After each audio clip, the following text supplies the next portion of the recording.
I often see people make this one big mistake when they conduct their cases.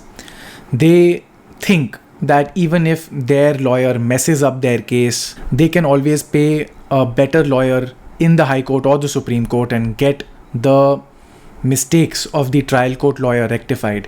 I have to explain to these people a lot of times that during trial, be it a civil matter or a criminal matter, whatever is recorded in evidence is of prime importance. The pleadings of the parties in civil suits are also of prime importance.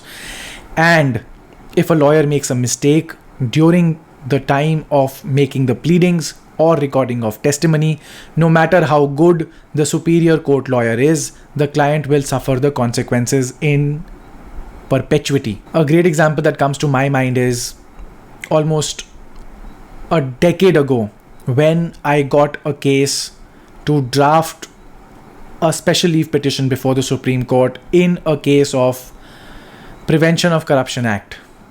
The allegation was that a junior engineer in Haryana had made a demand of a bribe, and therefore he was prosecuted, he was convicted, and he did spend a little time in jail as well. When we had to draft a special leave petition to file in the Supreme Court, I found out that he was entitled to an acquittal immediately on the sole reason the prosecution was not able to prove the fact that there was a demand for gratification, which is a necessary ingredient for conviction under Section 7 of the Prevention of Corruption Act.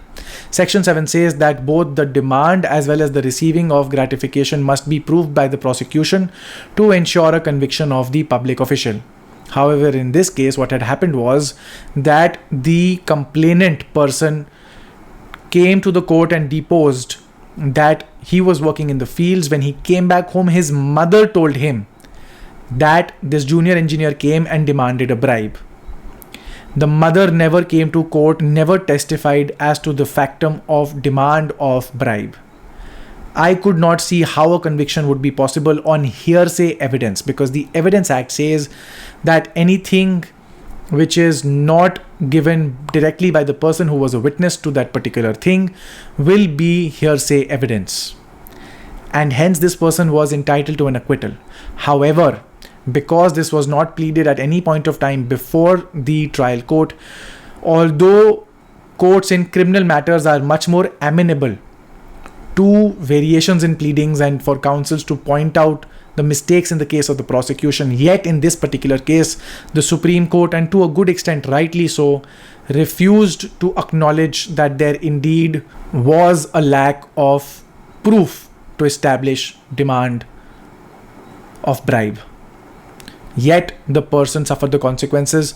We were able to get the Supreme Court to direct that I only suffer the imprisonment which I have already undergone, and the rest of my sentence may be done away with. However, the fact that if he could have gotten an acquittal, the person could have gotten lakhs and lakhs of rupees as back wages because he was suspended from his job the moment the allegation was made, that he could have recovered just before his retirement. In another matter, the additional rent controller under the Delhi Rent Control Act refused leave to defend. When we had to appeal against this order before the Honorable Delhi High Court, we came up with some very, very good points to challenge that particular order, especially because certain things which were being said by the landlord were, by their own documentation, proved to be false. However, when we mentioned this exact thing before the High Court, the first question that came from the judge was, "Did you mention this aspect in your leave to defend application?" And we said, "No." And the moment we said that, the court said, "I cannot help you out with anything." If only the trial court lawyer could have seen something which was very, very clearly there in the file, in the very first few pages, the tenant could have avoided eviction.